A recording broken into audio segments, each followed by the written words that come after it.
Let us briefly take a look at an example algorithm and how you might follow its steps yourself. We don't need to know anything about programming to do these steps. We just need to be able to do some math and keep careful track of what we are doing. This algorithm does not accomplish a really useful task, but gives us a simple example to start from. The algorithm says, given a non-negative integer n, so it is parameterized over n.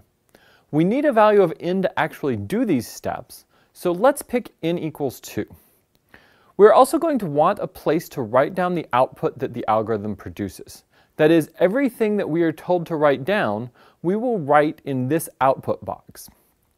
We need to keep track of where we are, so we are going to use this green arrow to remember what step we are currently on. We'll start at the start. The step right after the arrow says to make a variable called x and set it equal to n plus 2. n is 2, and 2 plus 2 is 4, so we want to note that x is initially 4. Our next step calls for us to count from 0 to n. We will want to give a name to the number we are counting so that we can use it in our other steps. Here, we decided to call it I. As we count, we are going to repeat steps. We've used indentation here to indicate which steps are repeated for each number we count, as well as explicitly noting in the step after that you do it when you finish counting. We start with I being 0, since that is the first number we said to count. Our next step says to write down x times I. 4 times 0 is 0, so we write down 0. Our next step says for us to update the value of x. What is its new value? 4 plus 0 times 2 is 4, so we would update it to be 4. It's already 4, which is fine. We just keep its value as 4. Now we have reached the end of the steps that we said to do as we count. We need to go back and count the next number, so we move our arrow back to the top of the steps we are doing for each number and make I the next number we would count, in this case 1. Now we begin doing these steps again with I having the value 1. What is x times I now? 4 times 1 is 4, so we write down the number 4 in our output. Next, we're going to update x again. This time, x plus I times n evaluates to 6, so we're going to change the value of x from 4 to 6.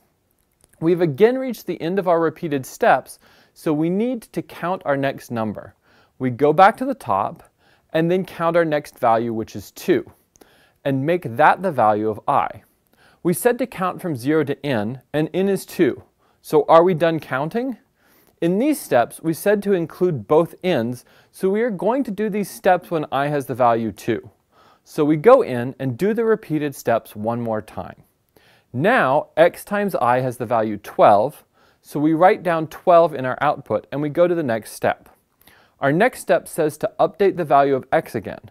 Evaluating x plus I times n, we get 10 this time, so we update the value of x to be 10, and move past that step. Once more, we've reached the end of the steps we want to repeat as we count, so we return to the step where we said to count. When we return here, we look at our steps and realize that we've already counted all of the numbers we were supposed to, 0, 1, and 2. So we are done counting. Now we want to go to the steps after we finish counting and do them. This one says to write down the value of x. X currently has value 10, so we write that in our output. Now our arrow is at the end of our steps. There's nothing left to do, so we are done. 0, 4, 12, 10 is the sequence of numbers that this algorithm wanted us to generate for n equals 2, which we see in our output box.